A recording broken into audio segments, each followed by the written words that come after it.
Good morning. Everyone, welcome back. Comic-Con 2022. I mean, seriously. I'm Spiro Skentzos. I'm going to be your moderator for Intro to TV Writing this morning. A reminder, this panel is being recorded by the awesome Greg Jones, host of TV Writer Podcast, partner of Script Magazine. Let me introduce you to these really awesome people who have donated their time to us this morning so we can talk TV writing. First up, this is in no particular order, is Keto Shimizu. She was most recently the co-showrunner and executive producer on DC's Legends of Tomorrow. A lifelong fan of movies and comics, she attended film school at Emerson, then moved to LA to follow her passion, writing. She was accepted into NBC's Writers on the Verge program and was staffed on The Cape. Then she spent 2 seasons on Being Human, and then on Arrow for 3, and then she transferred to the spin-off DC Legends of Tomorrow. She lives in Los Angeles with her husband, 2 sons, and a dog named Frodo. Nikki Fisher is the creator of the CBS television series Extant, executive produced by Steven Spielberg and Amblin Entertainment, starring Halle Berry. And he's also created the NBC series Reverie. He also has worked on The Strain, Mars, and Jack Ryan. In 2018, his play Replica received its world premiere at Stages Repertory Theater in Houston. He attended the College Conservatory of Music in Cincinnati for musical theater and worked as an actor in Chicago, New York, and regional theaters all over the country before moving to LA. Kira Snyder is most recently executive producer. Kira Snyder most recently was executive producer and co-showrunner of Demimonde, J.J. Abrams' sci-fi drama on HBO. Previously, she was a writer-producer on Handmaid's Tale, for which she has won an Emmy, a Golden Globe, PGA Award, 2 WGA Awards. Her other credits include The 100, Incursion, Eureka, and Alphas, Moonlight, and the film Pacific Rim Uprising. Kira grew up in a Navy family and is a longtime mentor of the Veterans Writing Project at the Writers Guild Foundation. She lives in Los Angeles with her husband and their 2 black cats.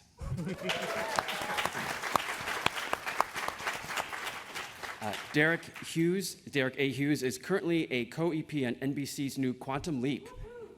He's also written for features, comic books, web series, video games, and other TV, including Warehouse 13, where he got his first staffing gig, as well as The Flash, Arrow, and Legacies. He's a graduate of NBC's Writers on the Verge.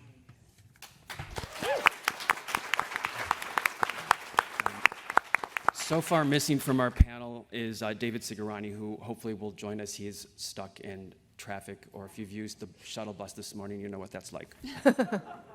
All right, so some housekeeping to start. We've got a great panelist here.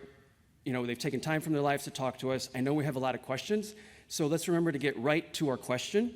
And please don't reference your project's details if you're going to ask a question about a project you're working on. Also, a reminder that this is a spoiler-free zone. Our panelists cannot talk specifics about any show or project that they're working on. And please don't pitch them or ask them to read your script. Just FYI. With that behind us, let's jump into it.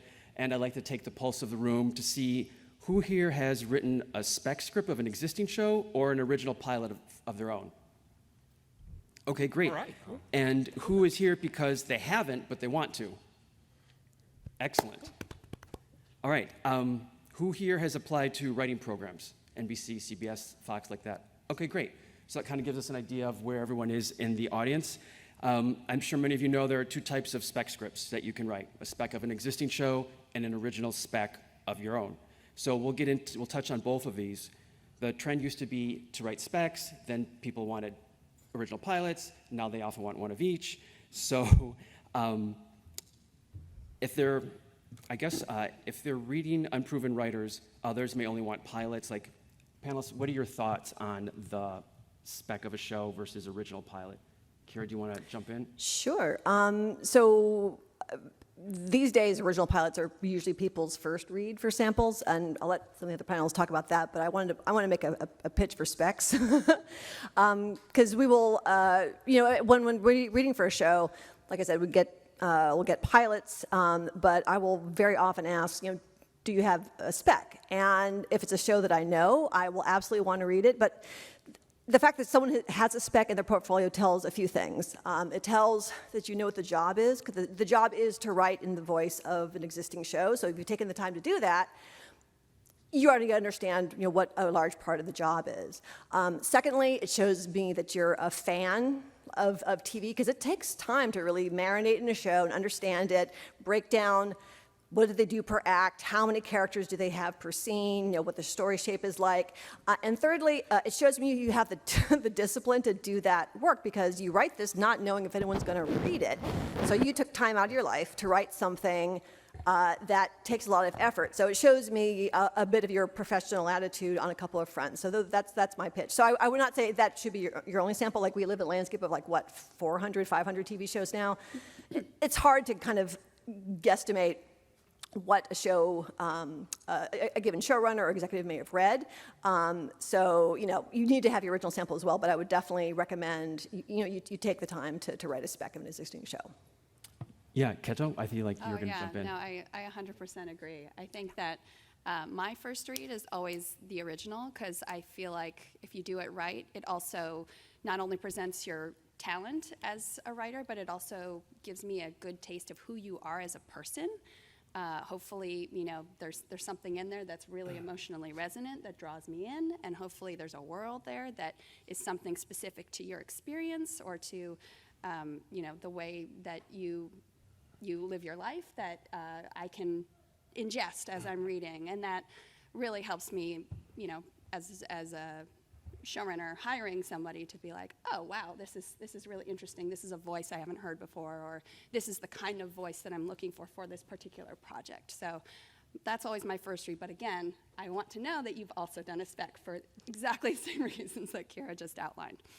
So what we're hearing is that there is this two-sided conversation. It's like, oh, I want an original spec. Oh, no, I want to know that you can write in the vein of a show, because that's what you'll be doing when you're on my show, type of thing.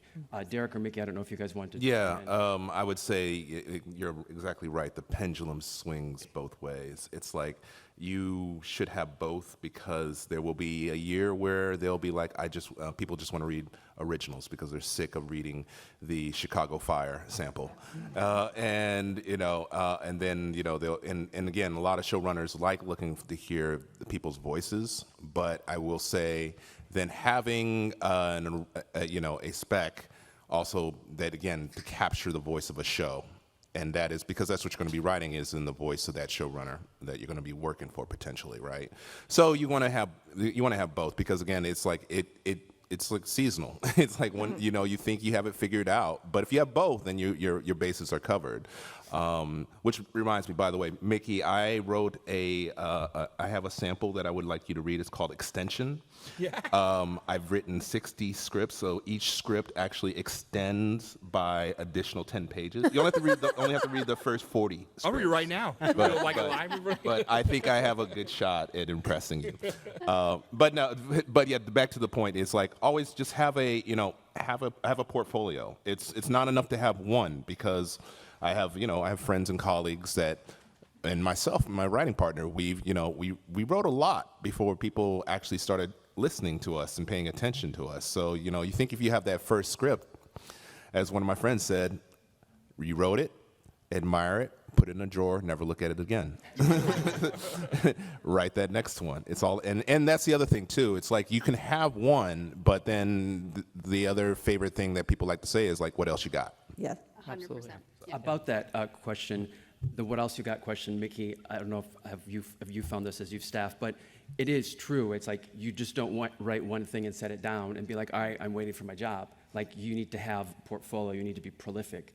Yeah, I mean, I feel like I learned that in the very first meetings, just even like general meetings and meetings about when I broke through with the pilot script for Extant, that it was like, because it was already quickly set up, like with Amblin and as the producers, but then I was going on like 100 other general meetings, and so everybody else wanted to know like what else was right behind that, because they didn't get a chance at that, and so. And my answer was like a lot more like that, and I was like very, and I was lucky to have some other projects and things that were in a similar vein, and so I would say that that's like one thing that I learned kind of quickly too was that in those meetings, not just to have something else on deck, but also something that wasn't so like tonally out of the box of that first thing, because I feel like it's really hard for people to get their head around. Like that was a very grounded near future science fiction story, and if I had these other things on the shelf. One was like a backstage comedy at a small theater in Maine, and it was just, like I think that would have given people a little bit of like a sense that I have like a split personality as a writer, and so I was very, which I had and have, but I didn't want to give that away in those meetings. I wanted to like. You'll work towards that. Yeah, exactly. I feel like I'll eventually write out of that toward that box. But it was so for me. My early lesson was just like it's not just like having something else, but also having something that is like either thematically related or tonally related, similar genres. I mean, I feel like we all like a lot of us have worked in the same genres over and over again, and so that was important to me. Yeah, I feel like having all those different samples are important. I once was asked, do you have a comedic sci-fi sample? I've got a comedic sample. I've got the sci-fi sample. You can shuffle them. Yeah. And then you've got what you need to hire me. Yeah, But, so like having that variety, as long as it stays in your voice, that's really important, right? We'll talk some more about that, but I did want to introduce David Sigurani. David is our final panelist. He is a queer, multiracial Latinx producer who has shepherded stories of underrepresented voices throughout his career. His credits include executive producer on Peacock's upcoming Dead Day by Kevin Williamson and Julie Plec. Other shows include the Boulet Brothers' Dragula Resurrection and Bonding. Currently, David is EVP Development and Production for AfterShock Comics. David is also a proud board member of Outfest, the largest LGBTQIA+ nonprofit film festival, and a crisis counselor for suicide and at-risk youth. So please welcome David. Thank you. And thank you for that introduction, Spiro. I'm sorry I'm late, everyone. I came right from LA from set, so excited to be here with you all. To speak to what some of our writers and showrunners are talking about, from my end as a producer and an executive, what I'm looking for from a writer that I'm meeting with or reading is, yes, an original spec, but I also want to know why you are the only writer that could have written that story. And so that either is going to be on the page and I'm going to feel that authenticity, or when I meet with you because I've enjoyed your writing, I want to know what about your life or your experience have you written into this character, into the story, even if it's incredibly fantastical and genre, right? That's why we're all here at Comic-Con. I don't need you to write what you know, but I want to know what about your experience is sort of spoken to in this script or in this piece, and I think that's what sets any writer apart. Yeah, that's a really great point. And let's stay on speccing a show a little bit longer just to get some little bit of nuts and bolts tips for the audience. So panelists, when you read specs of a show, like let's say we're talking specs for right now, but like what are you looking for? Let's talk about some basic nuts and bolts. Why write a spec of a show? We've talked about, seeing that you can mimic someone else's voice, so that's important. Know the shows you're speccing. Like, how big of a deal is that? I mean, I think it's very important to know the show, because if you are sending this, or someone who picks it up and reads it is very familiar with the show, they will spot any inaccuracies like immediately, and that will put off a reader. However, there's, on one hand, you want to be incredibly true to what's going on in whatever season you're doing, but also I think the trick is to have it resonate beyond that, so that it's a contained enough story that someone who's not a fan of the show can read it and still be moved by the story you're telling, and not that you have to like make a bottle episode where like nothing happens, but again, just capture your reader in the gut, make them feel something, even if they have no idea who these characters are or their relationships. Hopefully you can weave enough of that backstory into the setup of your story so that we get it, but then take us deep, take us somewhere bold, really, really punch us in the heart, because that is, I think, what will, if I've never watched Chicago Fire, but I read a spec and it blows me away. It makes me cry. Guess what? I'm going to meet with you.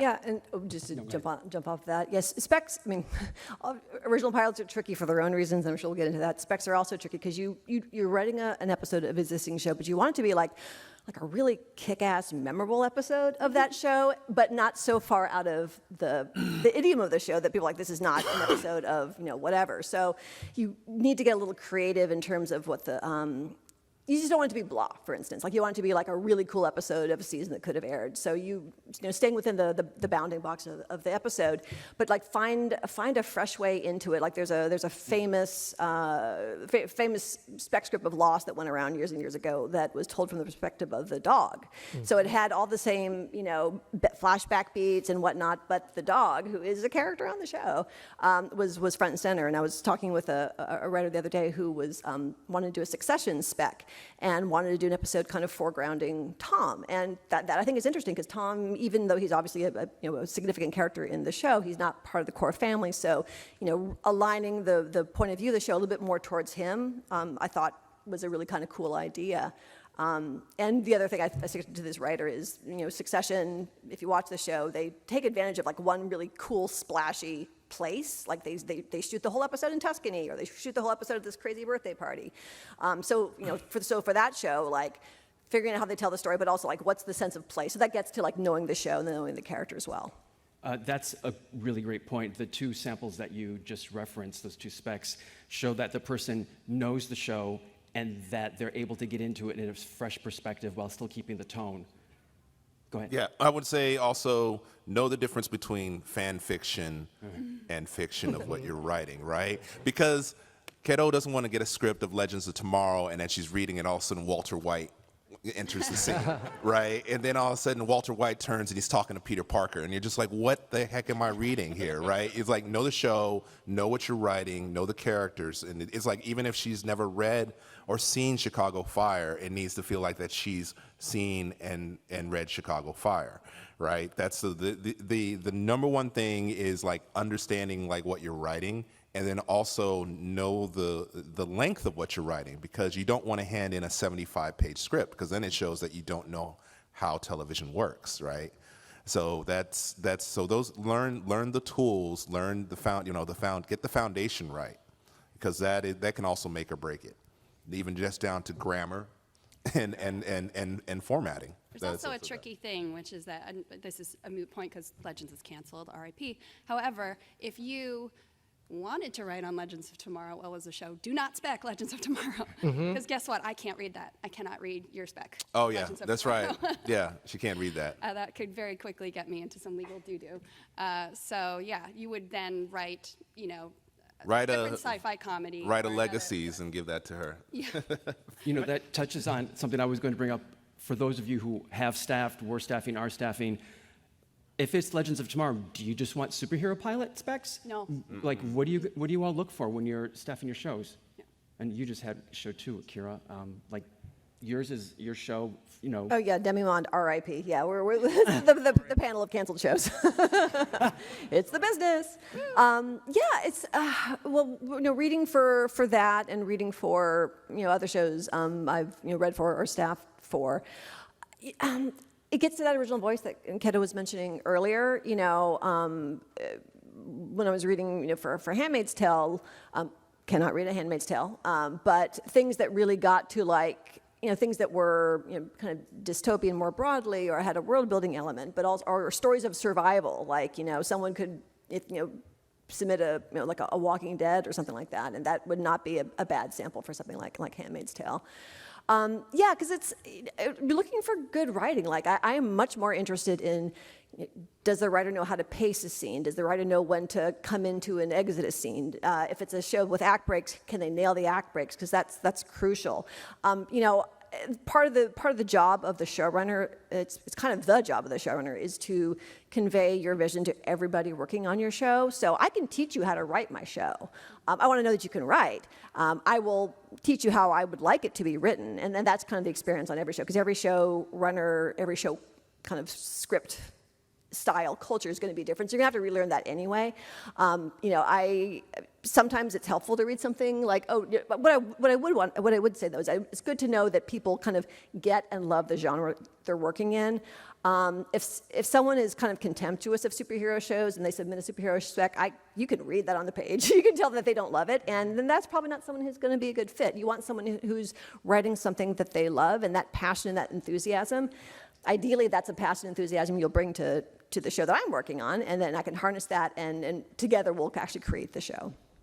Also, if I could jump in for a quick second too, I think when you're putting a staff together, there's a little bit of like a Moneyball situation too, where it's like, if I've created the show, and I generally have for my own show, have a pretty good sense of the world and like the world building and who the characters are, and so I may be looking for somebody who's a little better at the soap aspect of relationships and writing, really like.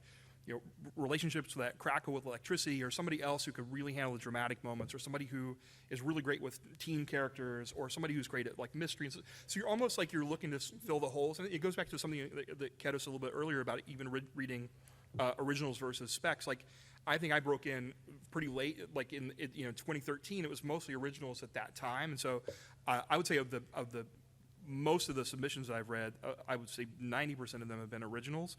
And that's one of the things that originals will tell me too, like not just how your brain works and your imagination works, but like where your superpowers are. And I may need that superpower, on my Justice League of something, of something else. And so, I think that aspect of it, that you wouldn't want to necessarily just submit a superhero show. It would seem like the obvious thing. But your Chicago Fire may actually show that you write great soap and great relationships, and we would need that. So I feel like I'm in a fan fiction Keto in Chicago Fire. She's coming in that outfit, and she's like, I'll put out this fire. And now that's my new sample. I wanted to mention as well, so Kira mentioned sort of Walking Dead, and I can't tell you how many Walking Dead, specs I read. And so ultimately try and find a show that everyone else is not speccing at that same time, because when we're reading for staffing, we don't want to read the same show over and over and over. So I've also read a ton of Stranger Things when I've been staffing lower level writers. So why don't you write a Squid Game? Why don't you write a Severance episode? And that would be interesting and different, and it would be cool for us to read something like that. Yeah. That's an awesome idea. I was actually going to ask next, are there shows out there you would like to see specs of? There you go. For starting. So please, everyone, chime in. Yeah, just to build off that. Yeah, it changes every year. The specs that kind of get fished out, if you will. But the good news is, as Dave was saying, there's so many cool shows out there. And just one sort of quick side question. I was reading something recently about how someone was thinking that kind of legacy novelty specs might be coming back. Like, back in the day, Sopranos was the one, there was so many Sopranos episodes. No one wanted to read those. Like, are people writing Sopranos or Golden Girls or Buffy's these days? Like, is that a thing? Are you like nostalgia? Nostalgia specs, like ones that were, popular, but they're not kind of on air now. That's tricky, because it does feel that it's you're dating yourself. Is my right? Dexter spec about to be relevant? Yeah. Seriously, yeah. And that's the thing, though. It's like, I think that you might land at one person that might find the Dexter spec interesting, but everybody else would be thinking like, What is this? Like, why are they writing something? That's Well, maybe going further back, like shows that aired like I don't know, like a classic What, like Wonder Woman Falcon spec or Crest? something. It's like, Like- Bewitched No, I meets see. the Brady Bunch. You do an 18? Yeah, like Brady Bunch, like A-Team, like Golden Girls was the person was evoking. I think a Twilight Zone spec. I would love to Oh, write a yeah. Twilight Zone spec, because I feel like that's very tonally, like very specific. That was a But also reboot. Twilight is recent. Well, the recent, reboot, too. yeah, it was a reboot. So Let's be like, this is a big swing if you do this. Yeah. Like, you're either Yeah, going to this make is not huge recommended. fans, or people are going to be like, what is this garbage? Like, so like, you can take that swing, right? But just be aware that it can be very polarizing. Yeah, realistically, you want a show that's in the zeitgeist, it's popular, but it's not so popular like Walking Dead. I completely agree. Like, Walking Dead's been on way too long to be a useful sample. Yeah. Sorry, that sounded Like really Grey's bad. Anatomy, like your Grey's Grey's Anatomy Anatomy, sample yeah. from 5 years ago.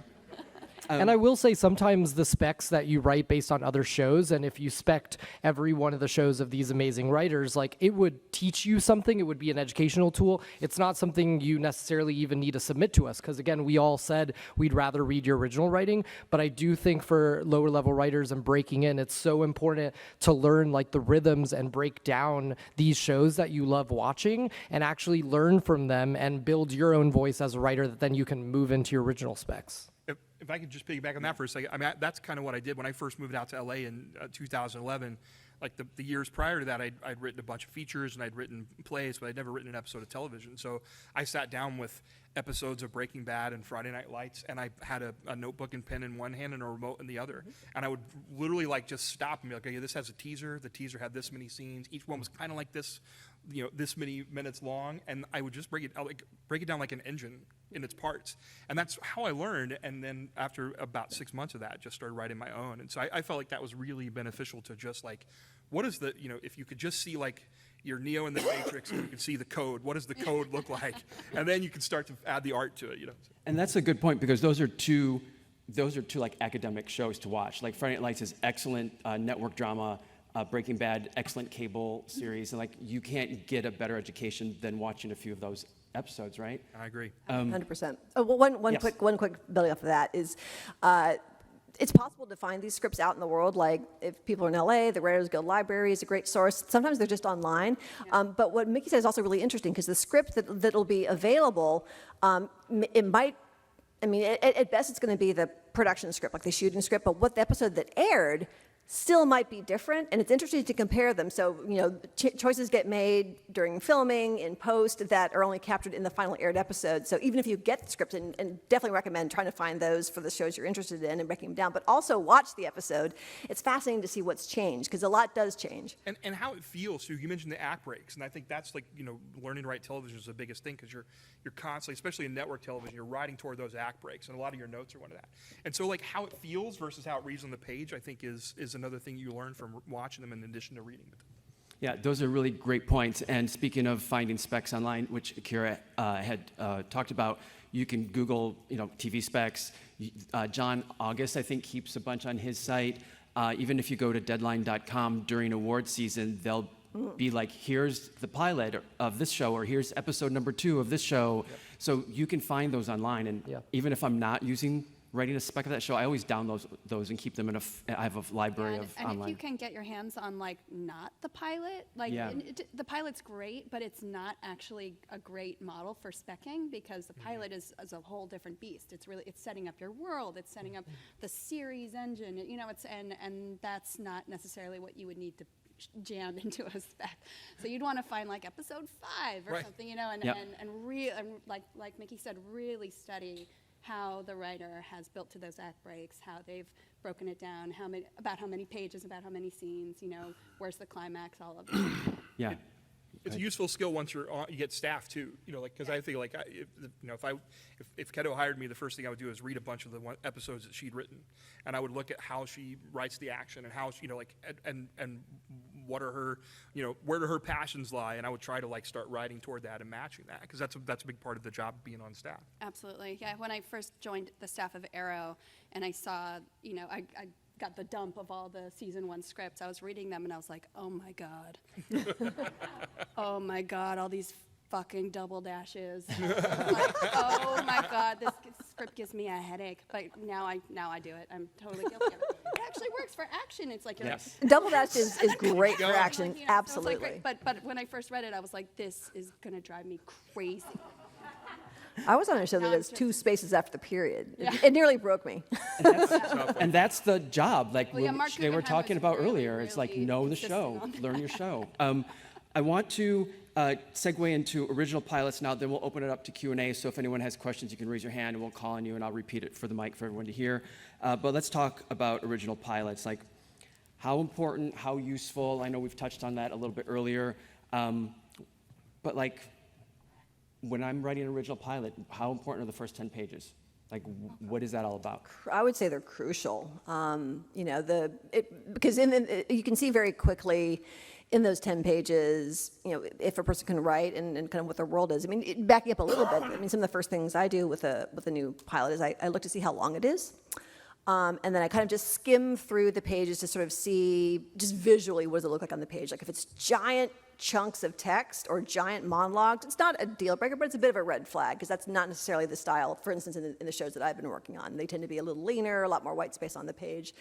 But yeah, those first 10 pages, you could tell, I'm curious what other people think, you can tell very, very quickly, does this am I in confident hands and good hands with this writer as a storyteller? Because you want to be, I want to be told a story. I definitely want to see what kind of things, fire you up and what kind of stories, impassion you, and that goes into your choice of material. Because with the original spec, it's kind of this great and scary thing. You could write anything. You're not limited by budget. I don't care if it is unproducible in terms of budget. You could write anything. So like, I want to be dazzled and surprised. I want to feel something.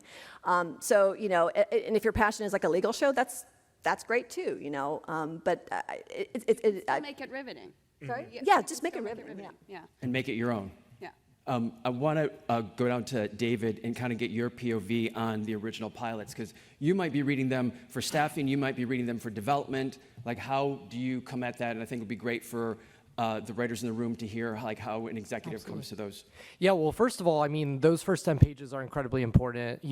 A script does not get to me to even read it unless it gets through an assistant or executive on my team at my studio who first reads it, writes coverage on it, and sort of becomes a fan of yours or your script, and then puts it on my desk, or now that we're all working remotely, sort of sends it to me and lets me know that this is a priority for this reason, and kind of give me a heads up on why I should read it.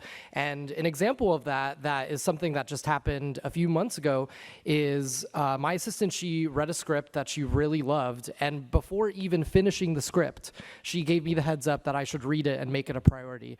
I read it that week, and by the beginning of the following week, we had a meeting with the writer on the books, and because we didn't feel we could immediately take that script out and sell it, we decided that we wanted to create an IP around it first. So we built a comic book around it that we greenlit into publishing. So that comic book is going to be coming out by next year. And then before the comic book has even come out, because again, it's coming out next year, we now have it in development as an animated series with this writer that has never written anything in TV before. So it absolutely can happen. And if your script sort of grabs someone enough, it's very possible. That's rad. Yeah. That's super Very cool. That's great. Mickey, go Yeah, ahead. Jimmy, I mean, I'm thinking of two things that come to mind. The first is the longer I do this, the more I realize that how crucial it is just to get people to care about your characters as fast as you possibly can and want to know what happens to them. You don't have to like them. That's a big, you'll get that note sometimes your characters aren't likable and stuff, but to me it's more like, do you want to know what happens to them? Do you want to know what happens to them? And I think that the faster you can do that, the better. And I think of the shows that I've loved this year that sort of instantly hooked me, things like Yellow Jackets or The Bear pretty recently, they just sort of grab me by the throat pretty fast. And then the other thing is on a practical level, at the very far end of this journey, like Dave said, you got to go through all the the hoops of the readers and producers. If you sell it and you finally get to, especially the streamers, they have all this data now of when people turn off and how, and so they're constantly pushing. You really got to get everything firing pretty fast in your first 10 pages. And so my joke is that eventually you're gonna if you're working for a streamer, you're gonna go in for your note session. It'll just be a monitor with a virtual executive who's look, you got to really ramp up these first 10 pages because people are turning off your episode super fast. And so so I think just on a practical matter, it's just the faster you can get people into it and the faster you can get them hooked, the better, from the very first reader who's at the very first gate all the way to your audience. Great point. Although the executives that are essentially a monitor, that completely stresses me out. But yes. The phrase "write what you know," what does that really mean, and how important is writing from personal experiences? I've never been to space, but I'm writing something that takes place in space. Should I not be writing that because I've never been to space? Obviously, I'm joking about that. I feel like that phrase is really about the emotional story for me. Yes, I would love to dive into a world that is very specific to that person's experience and get all those wonderful, juicy cultural intricacies that only they have lived. I love that. But most importantly, it's is the emotional story that I'm being told something that feels real and feels resonant? And that comes from the writer. That comes from the writer's own lived experience, their own pain, their own trauma, their own baggage. And that's hard because that makes you vulnerable. That means you're putting your own lifeblood on the page. But guess what? It works. It is so beautiful to read something that feels lived. And you can take that story and put it in any genre, any kind of show, any kind of feature.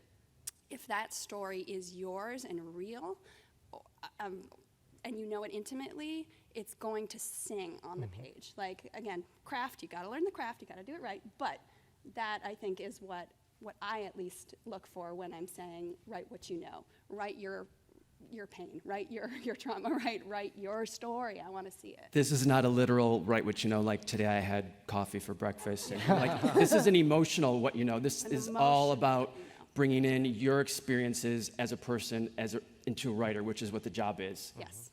Yeah. And that's also what I want in my room. I want to create a space where people feel like they can express and talk about their own lived experience, because that's what's going to make my show better.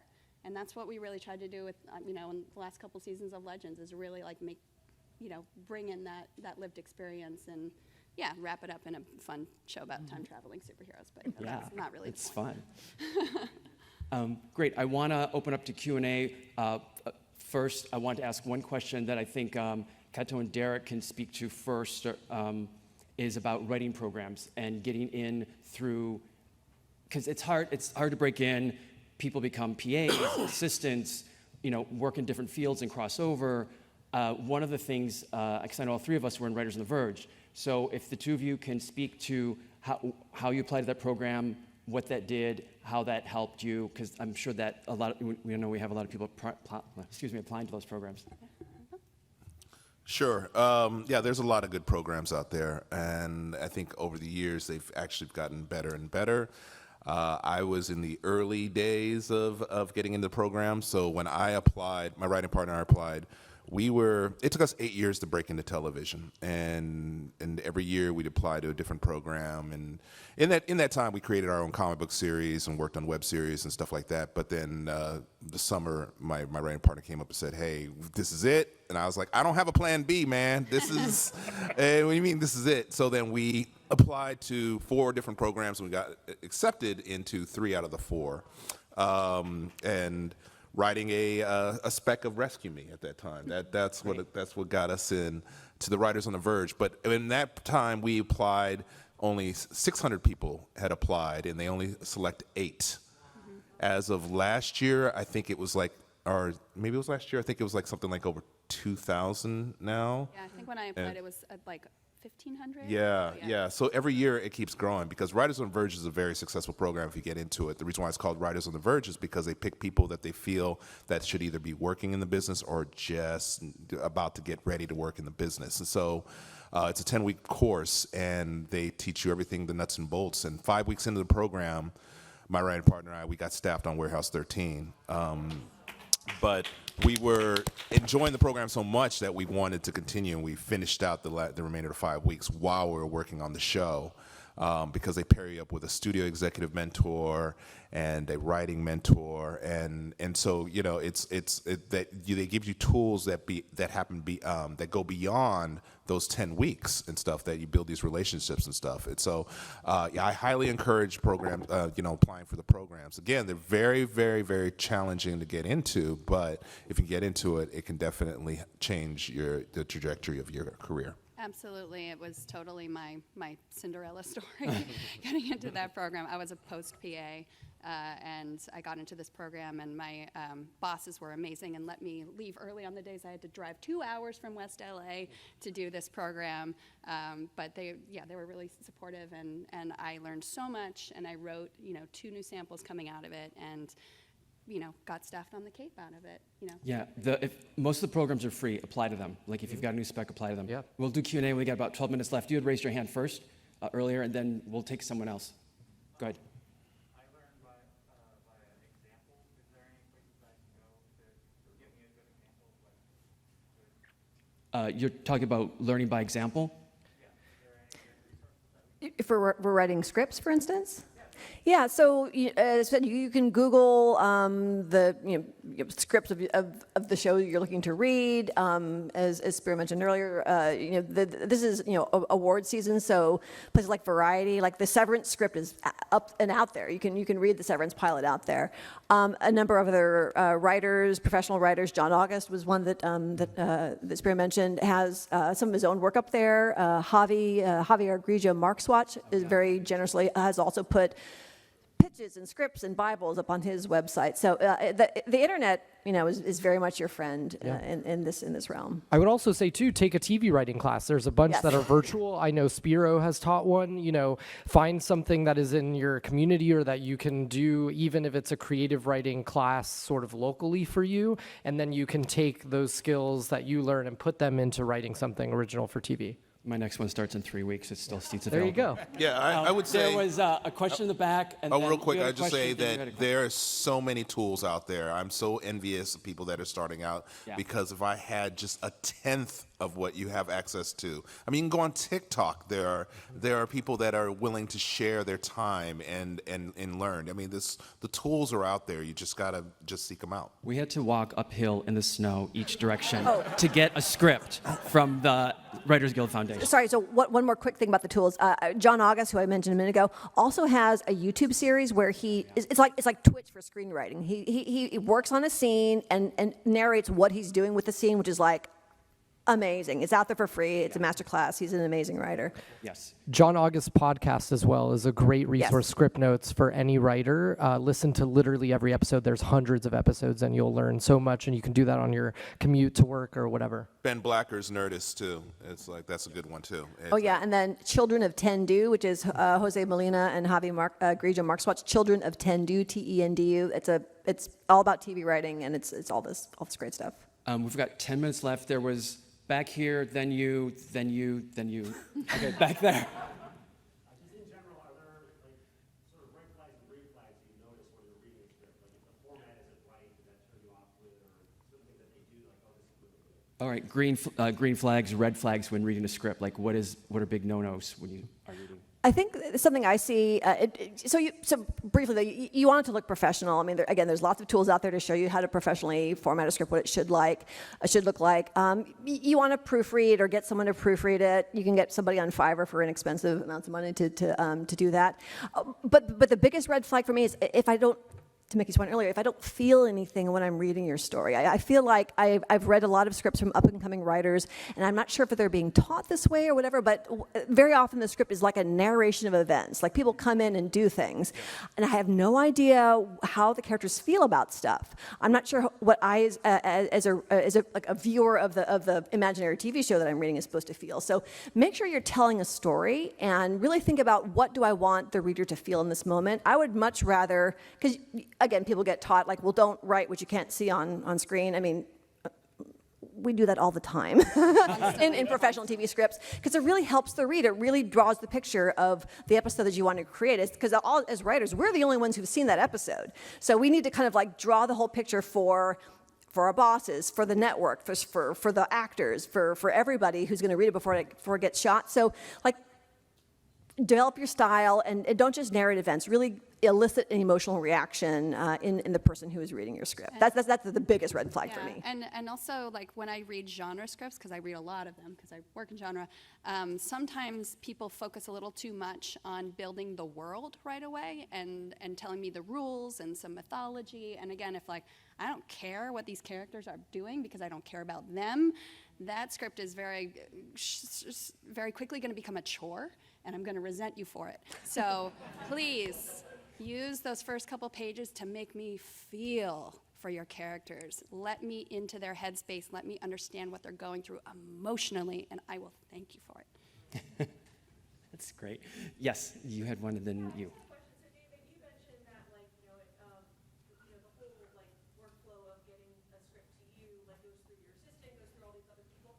How do you all source scripts? Like, how do you even get into those people's lives? Because I did script coverage for my first internship, and I read a lot of really cool stuff, like plays, to, like, TV shows, to novels, but I don't know, like, how it even gets to you all. Yeah. So the question is about the pipeline. How do scripts come to you? Great question. For all of us, usually that comes through a rep, so through a manager or an agent or a lawyer. So you as a writer, even if it is a lawyer, getting someone on your side that is then submitting yourself to one of us when you hear one of these showrunners has a show they've just created and they're looking to staff, you know that you like their sensibilities or you've liked a previous show of theirs and you want to get your script into their hands. That's the best way to do it, is to have someone that is one of those people that is managing you, or your agent or your lawyer, sort of call us or email us and send your script over. Because legally, especially on my end, like I cannot accept anything unsolicited that doesn't go through that way. So that's the best way to do it. The other way is contests and these programs like they were talking about. That's one way where you get put on this list that you are an award winner or your script has been selected or you have been selected, and then that comes to us. And I've hired writers off of the Blacklist. I've hired writers off of the Out in Hollywood list, which is a queer writers list for best sort of TV and film projects that are unproduced. So just find ways to get your stuff out there, and people will discover you or sort of reach out to you as well. That's great. I was just told we have to leave. I was just told that we're out of time. So sorry for those of you. I think some of the writers might be outside afterwards. If you can catch them out, you can't rush the stage. We all have to leave. Please give them a big round of applause. They were really great to come out this morning. We have one more thing to say. I just had one more thing to say, and I told Spiro this, I told Keto this, but I think this is I want to send you out this too, which is that in 2012, before I broke into the industry, I went to WonderCon, and I sat in on a panel just like this one about writing for television. Keto was a panelist on that panel. I learned a bunch from her. It was enlightening and inspiring, and then today I'm sitting next to her on this panel. It's the first time we've met.